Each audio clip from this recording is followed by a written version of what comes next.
નમસ્કાર. નિર્માણ ન્યૂઝની વિશેષ રજૂઆત ઝીરોડ કાર્યક્રમ સાથે હું છું યજ્ઞ ત્રિવેદી.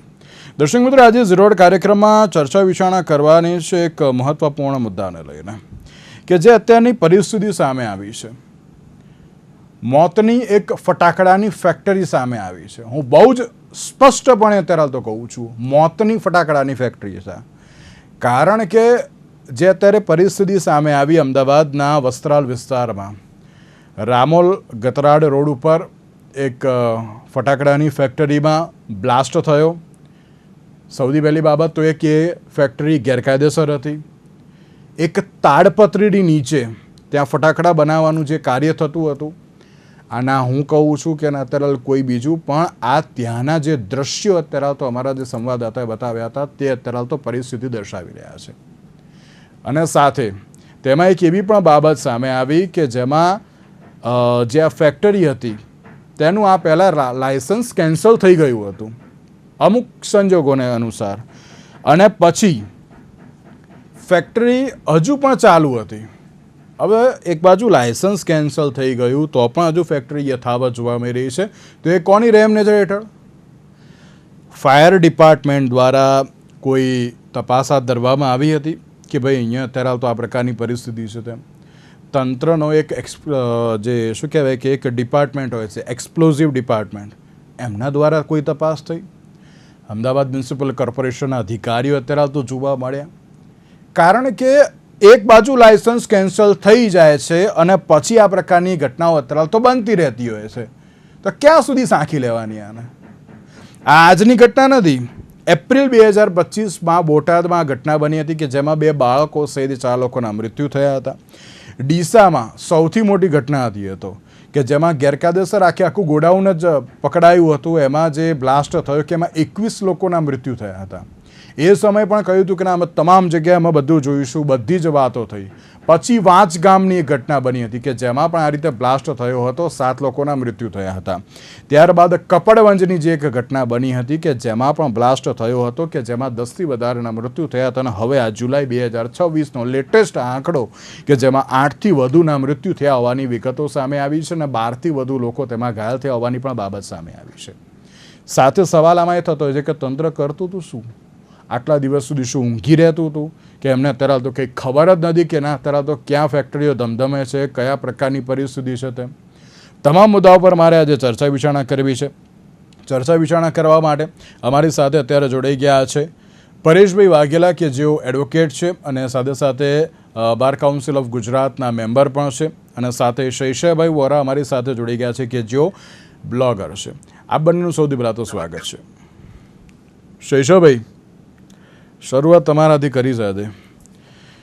શૈશવભાઈ, એપ્રિલ 2025 બોટાદ, એપ્રિલ 2025 એના પછીની જ ઘટના કે જ્યાં 4 વ્યક્તિઓ મરી ગયા, એના પછીના જ એટલે કે થોડાક જ દિવસમાં ડીસાની ઘટના આપને યાદ હશે, 21 લોકો મરી ગયા હતા તેમાં. ત્યારબાદ વાંચ ગામની ઘટના, ત્યારબાદ કપડવંજની ઘટના, ટોટલ 4થી 5 જેટલી ઘટનાઓ બની. અને પછી પણ ક્યાંક એવી જ પરિસ્થિતિ સામે આવી કે જ્યાં અત્યારે તંત્રને ના ખબર છે, ના અન્યને તરફ તો કોઈ બાબત ખબર છે કે ના કયા પ્રકારની પરિસ્થિતિ છે તેમ, અને આ ગેરકાયદેસર ધમધમથી આ ઘટના સામે આવી છે. અને એમ કહેવાય ને કે લાયસન્સ હતું પછી કેન્સલ થઈ ગયું અને હજુ પણ લાયસન્સ રદ છતાં ફેક્ટરી ધમધમતી હતી. ત્યારે સવાલ થાય કે હવે આને રોકવું તો કેવી રીતે? શૈશવભાઈ, રોકવા માટે તંત્ર પાસે ઘણી બધી સિસ્ટમો તૈયાર છે. પહેલું તો આપણી પાસે ફેક્ટરી એક્ટ છે જ, અને ફેક્ટરી એક્ટમાંથી જ્યારે જો લાયસન્સ રદ થયું હોય તો આ પ્રકારના, મને લાગે છે આ પ્રકારના યુનિટ માટે pollution control board, fire safety department અને ફેક્ટરી એક્ટ વાળું ડિપાર્ટમેન્ટ વત્તા મ્યુનિસિપાલિટી પોતે હેલ્થ ખાતું જે મ્યુનિસિપાલિટી છે, આ ઘણા બધા તંત્ર આ વિશે જાણકારી મેળવી પણ શકતા હોય છે. એમની પાસે ઓથોરિટી પણ હોય છે અને જે બધી જીઆઈડીસીમાં એ લોકો આવતા જતા રહેતા હોય છે. એટલે માહિતી મેળવવી એ કોઈ બહુ મોટી વાત નથી. પણ હવે બંધ થઈ ગયું છે અને છતાં ફરી પાછું તમને નોટિસ મળી ગઈ છે, તમે બંધ કર્યું છે છતાંય ચાલ્યું છે, તો એ ચાલ્યું છે અને એનું આપણને રિઝલ્ટ આપણે મળી ગયું છે આજે. એટલે વસ્તુ ક્યાં છે, દરેક વ્યક્તિ દરેક વસ્તુ આજે સમજી રહી છે. આમાં ક્યાંય કોઈએ લીપાપોથી થશે, શું થશે, કે બધું જેને કહેવાય ને કે બધું ભીનું સંકેલાશે, આપણે અત્યારે કેવું થોડુંક અઘરું છે. પણ જે રીતે આ એક પછી બ્લાસ્ટની ઘટનાઓ બને છે, તો જે હેઝાર્ડસ, નોન હેઝાર્ડસ, કયા રો મટીરિયલ છે, શું છે, ક્વોલિફાઈડ માણસો છે કે નથી ક્વોલિફાઈડ માણસો, અને કોણ આ પ્રકારની ફેક્ટરી નાખી શકે, નાખવી જોઈએ, ન નાખવી જોઈએ, કયા પ્રકાર, એટલે આની અંદર ઘણું બધું પૃથ્થકરણ માંગી લેવું છે અને એની અંદર ઊંડા ઉતરી અને હવે ક્યાંક છણાવટની જરૂર છે. હમણાં થોડાક વખત પહેલા, 2-4 દિવસ પહેલા જ કંઈક ઇન્ડસ્ટ્રીની અંદર ફાયર સેફટી માટે કોણ નિર્ણય લે છે એનું રાજ્ય સરકારે કંઈક ગાઈડલાઈન બહાર પાડી છે. એટલે મને લાગે છે કે કંઈક થોડુંક હવે આવી ઘટનાઓ ના બને એના માટેનું એક ઝુંબેશ જેવું ઉપાડવું પડશે, કે ડોર ટુ ડોર વિઝિટ કરવી પડે કે ભાઈ શું રાખો છો તમે, તમારા રો મટીરિયલ જે ફેક્ટરી એક્ટમાં રજીસ્ટર્ડ છે એ લોકોને તો કોઈ ઇસ્યુ નથી, કેમ કે એ લોકોનું તમામ વસ્તુઓ ત્યાં રાખેલી છે. અને આ ફેક્ટરી માટે એવું કહેવાય કે ફેક્ટરીનું લાયસન્સ કેન્સલ કરેલ છે, અને કેન્સલ કરેલા લાયસન્સની અંદર જો આ પરિસ્થિતિ આવતી હોય તો જવાબદારી કોની હોય? એ આમાં કઈ આપણે બહુ દીવા જેવી ચોખ્ખી વાત છે બોસ. બિલકુલ બિલકુલ સાચી વાત છે. શૈશવભાઈ, આ ફેક્ટરી હતી જ નહીં એમ કહું તોય ચાલે. એક પેલું શું કહે, ખેતરની વચ્ચે એક જગ્યા હતી અને એમાં પેલું એમ કહે ને કે 4 થાંભલા ઉભા કરીને તાડપત્રી બાંધીને અત્યારે તો બધું રાખ્યું હતું ને એ પરિસ્થિતિ હતી. ફટાકડાની અંદર બહુ પરાપૂર્વથી ચાલતી આવતી આ બધી ફેક્ટરીઓ ના કહેવાય, આને ગૃહ ઉદ્યોગ કહેવાય. ફટાકડાની અંદર આ પ્રકારે દક્ષિણ ભારતમાં બી ફટાકડાની ફેક્ટરીઓ, આવી અસંખ્ય ફેક્ટરીઓ ચાલે છે. એટલે કારખાના અને ફેક્ટરી કારખાના કશું કહેવાય નહીં. આ ગૃહ ઉદ્યોગના લેવલે જઈ અને આ લોકો રો મટીરિયલ ભેગા કરી અને પરંપરાગત રીતે આ ફટાકડા બનતા હોય છે. આની અંદર કોઈ મશીનરીનો ઉપયોગ નથી થતો કે નથી બીજું કશું કોઈ સોફિસ્ટિકેટેડ તમારા નો હાવ કે નોલેજનો ઉપયોગ થતો. જે કઈ છે એ જૂનું આગે છે ચલી આતી હે અને પરાપૂર્વથી આવેલી રીતે થાય છે, અને એના અંજામ અત્યારે નિર્દોષ માણસો ભોગવે છે. બિલકુલ બિલકુલ સાચી વાત છે. પરેશભાઈ, જ્યારે આ મોતની ફટાકડાની ફેક્ટરી જે સામે આવી, એક બાજુ એમ જોવા જઈએ ને તો ફેક્ટરીનું લાયસન્સ રદ હોવા છતાં આ ફટાકડાની ફેક્ટરી યથાવત જોવામાં આવી હતી. તો ફેક્ટરી એક્ટ અનુસાર આની ઉપર અત્યારે તો કઈ રીતની કાર્યવાહી થવી એ બહુ જરૂરી છે? યજ્ઞભાઈ, સૌ પ્રથમ તો આ મૃતક છે તેઓને અને તેમના પરિવાર માટે દુઃખ વ્યક્ત કરું છું, અને આ જે નિંદનીય ઘટના છે એને વખોડી પણ નાખું છું. અને આપનો જે સવાલ છે એ સંદર્ભે કહું તો એક્સપ્લોઝિવ એક્ટ અસ્તિત્વમાં છે, એક્સપ્લોઝિવ સબસ્ટેન્સીસ એક્ટ અસ્તિત્વમાં છે. જ્યારે આ કાયદા અસ્તિત્વમાં હોવા છતાં, અને હમણાં તો 2000માં એક્સપ્લોઝિવ એમેન્ડમેન્ટ રૂલ્સ 2026 પણ સરકારે બનાવેલા છે. આ નીતિ નિયમો લેટેસ્ટ સરકાર દ્વારા બનાવવામાં આવતા હોવા છતાં આપના માધ્યમથી એવું જાણવા મળે કે આ ફેક્ટરી જે છે, કહેવાતી ફેક્ટરી, જેની પાસે લાયસન્સ હતું પણ એ લાયસન્સ રદ કરવામાં આવેલું હતું, તો રદ કરવામાં આવેલા લાયસન્સ પછી આ ફેક્ટરી ચાલતી કેવી રીતે હતી? આ ફેક્ટરીને જે તે વખતે પણ જો લાયસન્સ મળ્યું હતું તો જાહેર જગ્યા પણ એના પણ નીતિ નિયમો છે. ફેક્ટરી આ પ્રકારની ક્યાં હોવી જોઈએ, કેવા વિસ્તારમાં હોવી જોઈએ. આજે ટીવી ફૂટેજના માધ્યમથી તો એવું દેખાય છે કે કદાચ થોડેક દૂરમાં જ રહેઠાણના મકાનો આવેલા છે. આજે ખેતરોમાં છે પણ કદાચ થોડે દૂર જ રહેઠાણના મકાનો કદાચ આવેલા હશે. તો શું આવી જગ્યાએ આવી ફેક્ટરીને લાયસન્સ મળી શકે? અને આવી ફેક્ટરીનો જો લાયસન્સ આપવામાં આવ્યું હોય તો કોના દ્વારા આપવામાં આવ્યું છે? આજે આપના માધ્યમથી ખબર પડી કે ડીસા, બોટાદ, વાંચ, કપડવંજ, આ બધી જ ઘટનાઓમાં કોઈ જવાબદેહી નક્કી ન થઈ, કોઈ સજાઓ ન થઈ. ત્યાં સુધી આ બધા વેપલા ચાલુ જ રહેવાના. યજ્ઞભાઈ, આજે જો લાયસન્સ રદ કરવામાં આવ્યું છે તો એ રદ કરેલા લાયસન્સ વાળી ફેક્ટરી જો ફરીથી ધમધમથી ચાલુ થઈ ગઈ હોય તો એના માટે જવાબદેહી કોની? એ કોણે જોવાનું હતું? તો શું કોઈ પણ માણસ આવી રીતે ક્યાંય પણ ફેક્ટરી ચાલુ કરી શકે? આ તો લાયસન્સ હતું ને રદ થયું, તો કદાચ આવી કેટલી ફેક્ટરીઓ ધમધમતી હશે અમદાવાદના પરાપૂર્વની અંદર, આજુબાજુના વિસ્તારોની અંદર. કદાચ કાલથી જ આ બધી છાનબીન ચાલુ થઈ જશે ને કદાચ લોકો પકડાવાનું પણ ચાલુ થઈ જશે.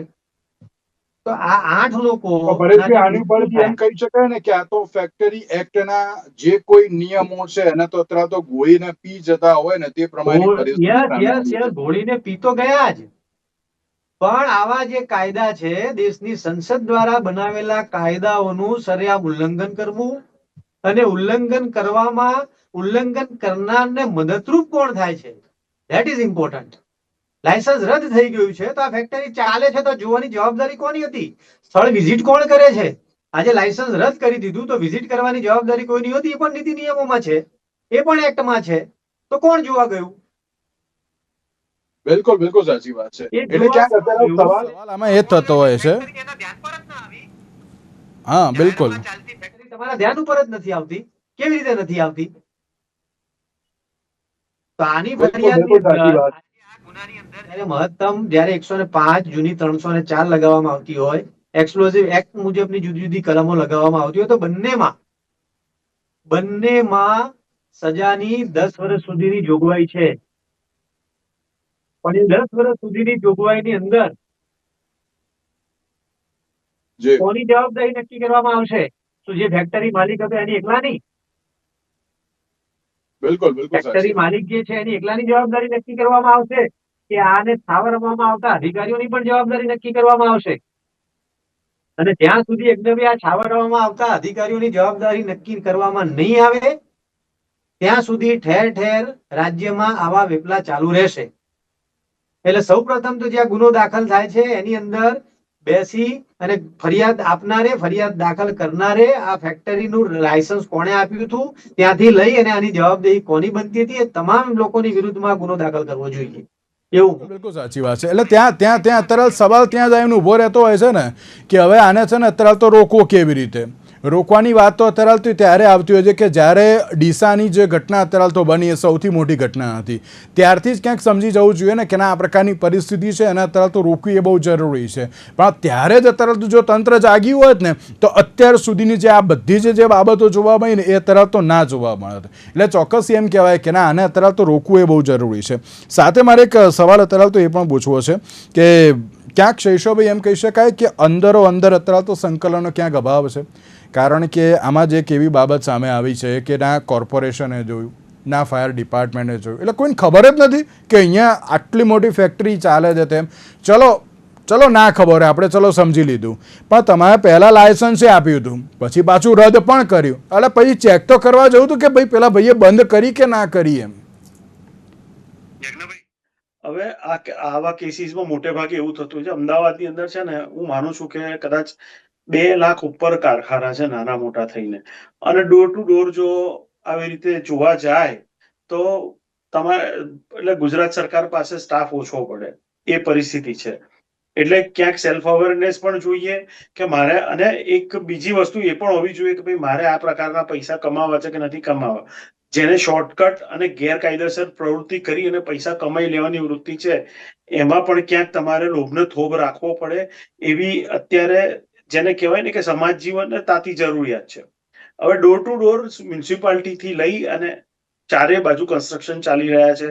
તમે 200 ફૂટનો રિંગ રોડ, 132 ફૂટથી 200 ફૂટનો રિંગ રોડ, નારોલ થી તમે ચાલુ કરો કે લગભગ પીરાણાથી નરોડા પાટિયાથી છેક ચિલોડા, નાના ચિલોડા ચોકડી સુધી જમણે ડાબે લગભગ મને લાગે છે 40 સ્ક્વેર કિલોમીટરના પટ્ટાની અંદર અસંખ્ય કારખાના છે કે જે એકચ્યુઅલી કારખાના છે કે જ્યાં ટોરેન્ટ પાવર કે કોઈ પણ બીજી વીજ કંપનીઓના કનેક્શન છે. ફેક્ટરી એક્ટ માટે ફેક્ટરી એક્ટના સાહેબો ફરી રહ્યા છે, બધું રેગ્યુલર ચેકઅપ થાય છે. પણ ક્યાંક કોઈ સમાજની કે ફેક્ટરી માલિકની પોતાની બી ક્યાંક એવી જવાબદારી તો બને કરીને કે ભાઈ આ વસ્તુ મારાથી ના થાય, આ કરવું છે તો મારે કંઈક આના સેફટીના મેઝર્સ લેવાના. અત્યારે આપણે સાદી વસ્તુ જોઈએ કે જે આગ લાગવાના જે ઘટનાઓ બને છે કે જેની અંદર બહુ જ મોટી જાનહાનિ થઈ રહી છે, પણ તમે અત્યારે કોઈ પણ દુકાનની અંદર જઈને ઉભા રહો, કોઈ પણ દુકાન, નાનામાં નાની કરિયાણાની દુકાન, એક ફાયર એક્સટિંગ્વિશર તમને જોવા મળે છે ખરું? બિલકુલ એક પણ ફાયર એક્સટિંગ્વિશર કોઈ પણ જગ્યાએ, કોઈ પણ કમર્શિયલ, આપણે આટલી બધી હોટલોમાં જમવા જઈએ છીએ, કઈ હોટલની અંદર તમે ફાયર એક્સટિંગ્વિશર ઉભેલું જોયું? હોટલની અંદર બને છે આગ વિના બને છે સાહેબ. તો પછી આ તપાસ એની થતી હોય છે તો પછી તપાસ તો ભાઈ પેલું ઘોડો ભાગ્યા પછી તબેલાની તપાસ થાય ને. આપણે તો તબેલાને તાળા મારવામાં સુરાપુરા છીએ. આપણે તપાસ તો પાછળથી થાય છે ને. આપણે જીવનને પ્રાધાન્ય નથી આપતા. આપણે નથી સરકાર આપતી, નથી વ્યક્તિ. આપણે સમાજ તરીકે આપણે અત્યારે આ કાલે સવારે છાપામાં હેડલાઈન આવશે, પરમ દિવસે થોડું નાની હેડલાઈન, ચોથા દિવસે તો આખો મુદ્દો બદલાઈ ગયો હશે. તમે પણ કંઈક બીજા મુદ્દા ઉપર જ આપણે ચર્ચા કરશું ને. પોઈન્ટ.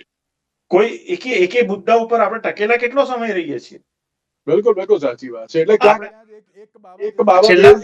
છેલ્લા એક દશકામાં આગ અને ફાયર ઉપર આપણે કદાચ 100મી ડિબેટ કરતા આવીશું. દરેક ડિબેટની અંદર હું કહું છું કે દરેક ઘરમાં, દરેક ફેક્ટરીમાં, દરેક દુકાનની અંદર એક ફાયર એક્સટિંગ્વિશર કેમ ના હોય? અને એ કેમ, હું ત્યાં સુધી કહું છું કે એક્સટિંગ્વિશર આપણે આપણા માટે નથી લેવાનું, બીજા માટે લેવાનું છે. કોકને આગ લાગે ને ત્યારે કામમાં આવે એના માટે આપી દેવાનું. આપણે પરદેશ ફરવા જઈએ ત્યારે ટેક્સીની અંદર પેલા નાના આટલા ફાયર એક્સટિંગ્વિશર કેવા દરેક ગાડીઓમાં હોય છે. બિલકુલ. આપણે ત્યાં કોઈ ગાડીમાં આપણે રાખતા નથી. હું નથી રાખતો. કોઈ એવું નથી કે હું ફાયર એક્સટિંગ્વિશર મારા ઘરમાં રાખીને બેઠો છું કે મારી ગાડીમાં રાખીને બેઠો છું. આપણને આ વસ્તુથી આપણે ટેવાયેલા જ નથી. આપણે માનવા જ તૈયાર નથી કે આગ લાગે અને જીવન જાય. બિલકુલ. કે ધડાકો થાય અને જીવન જાય. જી બિલકુલ. અમારી સાથે જોડી ગયા છે કે જેઓ ફાયર સેફટી ઓફિસર છે અને સાથે સાથે એક્સપર્ટ પણ છે. દિલીપભાઈ, આપનું સ્વાગત છે. દિલીપભાઈ, કઈ રીતે જોઈ રહ્યા છો આજે મોતની એક ફટાકડાની ફેક્ટરી જોવા મળી છે? આ પહેલી ઘટના નથી, આની પહેલાં પણ ઘણી બધી ઘટનાઓ જે સામે આવી છે, પણ ક્યાંક સવાલ અત્યારે તો એ થતો હોય છે કે ફેક્ટરીનું લાયસન્સ પણ રદ થઈ ગયું છે અને તો પણ ચાલતી હતી અને પછી આ પ્રમાણેનો બ્લાસ્ટ જોવા મળ્યો. કઈ રીતે જોઈ રહ્યા છો આ બાબતને આપ? હવે અત્યારે આ બાબત તો ઘણી ગંભીર છે. ગંભીર મારી દ્રષ્ટિએ એટલે માટે ગણાય કે આ વિસ્તાર સિટી એરિયાની બિલકુલ નજીક છે અથવા સિટીમાં છે. હું વડોદરાનો છું, તમે અમદાવાદના છો, એટલે તમને ભૌગોલિક પરિસ્થિતિ ખબર હશે. હવે આ વિસ્તારમાં જો બનતી હોય આવી ઘટના અને આ ફેક્ટરી ચાલતી હોય એ કોઈએ જોઈ ના હોય એવું ન, કારણ કે એમાં એક ડિપાર્ટમેન્ટનો વાંધો નથી. આની અંદર હું જ સમજુ છું ત્યાં સુધી તમારે શરૂઆત જમીનની એને કરાવવાથી થાય છે. એટલે મામલતદાર કચેરીથી માંડીને તલાટી ઓફિસ હોય કે બધા જ હોય અથવા સિટી હોય તો જે આપણા ઓફિસરો હોય સિટીના, એના મારફતે પહેલું તો એ સ્થળ ફેક્ટરી માટે યોગ્ય છે કે નહીં એ કોઈને આપવું. ત્યાર પછી વાત આવે ફેક્ટરીની. જો ફેક્ટરી એસ્ટાબ્લિશમેન્ટ થઈ રહ્યું છે તો ફેક્ટરીના નકશા, એના કાયદા કાનૂન પ્રમાણે ફેક્ટરી એક્ટની જોગવાઈઓ મુજબ એમને ત્યાં પાસ કરાવવા પડે. ત્યાર પછી એ ફેક્ટરીમાં જે કાયદા પ્રમાણે જો એને બનાવવાની તૈયારી થાય તો એને પ્લાન એપ્રુવલ ફાયર ડિપાર્ટમેન્ટ પાસેથી લેવાની થાય. પરંતુ એક બહુ મોટી આપણે ખામી કહીએ ગુજરાત સરકારની કે 2021માં જ્યારે જાન્યુઆરી મહિનામાં એક્ટ બન્યો ત્યારે એની અંદર એક જોગવાઈ હતી ફેક્ટરી એક્ટની એનબીસી મુજબ. એ માત્ર 6 મહિનામાં, એવા કયા સંજોગો બને એ મને ખબર નથી, પણ એ સંજોગોના કારણે માત્ર 6 મહિનામાં એટલે કે સપ્ટેમ્બરમાં એક્ટનો સુધારો કરવામાં આવ્યો અને એમાં આખા ભારતમાં અને વિશ્વમાંથી માત્ર ગુજરાતમાં જ ફેક્ટરીઓના માટે ફાયર એનઓસી લેવામાંથી મુક્તિ આપવામાં આવી. આ સૌથી ગંભીર પ્રશ્ન ત્યાંથી ઉભો થયો છે. અને 2021 સપ્ટેમ્બર પછી તમે કોઈ પણ કારખાના પાસે જશો ગુજરાતના નાનો કારખાનું હોય કે મોટું કારખાનાની વ્યાખ્યા બહુ મસ્ત આપેલી છે કે 20 કામદારથી ઓછા હોય ત્યારે અને 10 કામદારથી ઓછા ક્યારે હોય ત્યારે ફેક્ટરી ગણવી, એ બહુ સ્પષ્ટ કરેલું છે. તો તે છતાં આની જોગવાઈઓમાં કેમ આવ્યું નહીં જોવા. બીજું કે ફેક્ટરી એક્ટમાં કલમ 37 અને ચેપ્ટર 5માં કલમ 51 થી 66 સુધીમાં આ જોખમી પદાર્થો વિશે પણ આપેલું છે. એટલે ફેક્ટરી એક્ટના નિયમો પણ બહુ સઘન છે અને એના પ્રમાણે કામ થવું જોઈએ. ફેક્ટરી એક્ટને જ્યારે ફાયર ડિપાર્ટમેન્ટે કાઢી નાખી છે ત્યારે ફેક્ટરી એક્ટમાં પણ મારી જે નોલેજ છે એ પ્રમાણે એના 61A મુજબ ફેક્ટરીમાં સાધનો વસાવાના હોય છે અને ફેક્ટરી ઇન્સ્પેક્ટરે આ બધું ચેક કરવાનું હોય છે સમયાંતરે. પરંતુ જેમ સમયાંતરે કરવું કે નહીં એ પાછું એક મોટો અભ્યાસ છે અને એની પાછળ એટલો સ્ટાફ પણ છે કે નહીં ડિપાર્ટમેન્ટ પાસે, એ પણ એક મોટી અવ્યવસ્થા છે.